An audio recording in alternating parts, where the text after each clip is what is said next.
장윤정과 박수홍 그리고 강지용 씨의 차이점이 무엇인지 아십니까? 장윤정은 엄마에게 전적으로 돈 관리를 맡겼고 결혼하기 위해 은행에 갔다가 그동안 번 돈이 없고 자신에게 4억 원의 빚이 있다는 것을 알았습니다. 엄마가 장윤정이 돈을 생활비와 유흥비용으로 쓰고 동생을 위한 회사를 차렸지만 동생의 사업은 실패하여 빚까지 지게 되었습니다. 장윤정은 이 사실을 도병환에게 말하고 결혼이 어려울 것 같다고 했으나 도병환은 자신의 고정 수익과 다시 벌 수 있다는 점을 들어 결혼을 강행했습니다. 장윤정의 엄마는 기자들에게 억울하다며 장윤정을 비난하는 메일을 보내고 동생을 위해 돈을 쓸 권리가 있다고 주장하며 여론의 지지를 얻었습니다. 결과적으로 장윤정은 행사 참여를 통해 3년 만에 빚을 청산할 수 있었으나 도난당한 돈은 돌려받지 못했습니다.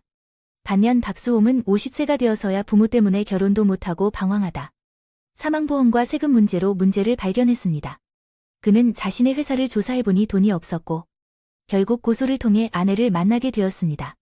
축구 부부는 계속해서 부모 편을 들었으며 결혼을 위해 준비한 돈을 남편에게 맡겼으나 남편이 계속 말을 바꾸었습니다.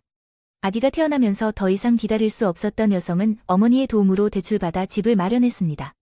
그러자 남편이 자신의 돈으로 집을 사서 막내 동생에게 주며 그 위에 살게 만들었습니다.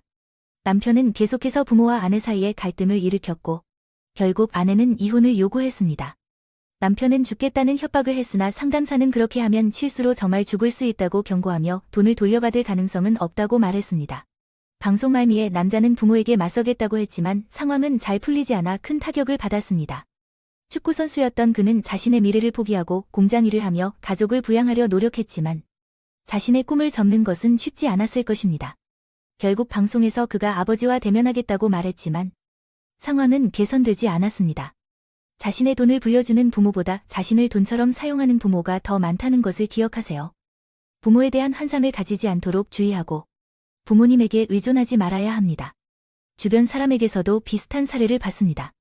대학을 가기 위해 아버지가 쉬면서 동생의 학비를 대주던 친구였는데 결국 그 친구는 집을 부모 명의로 등기해버려 저는 그와 절연한 적이 있습니다. 사회생활을 잘하지만 집에선 그렇지 못한 사람들이 많다는 것을 기억하세요. 이런 사람들을 만나면 조심해야 합니다. 자신의 돈을 맡기지 마시고 부모님에게 의존하지 마십시오.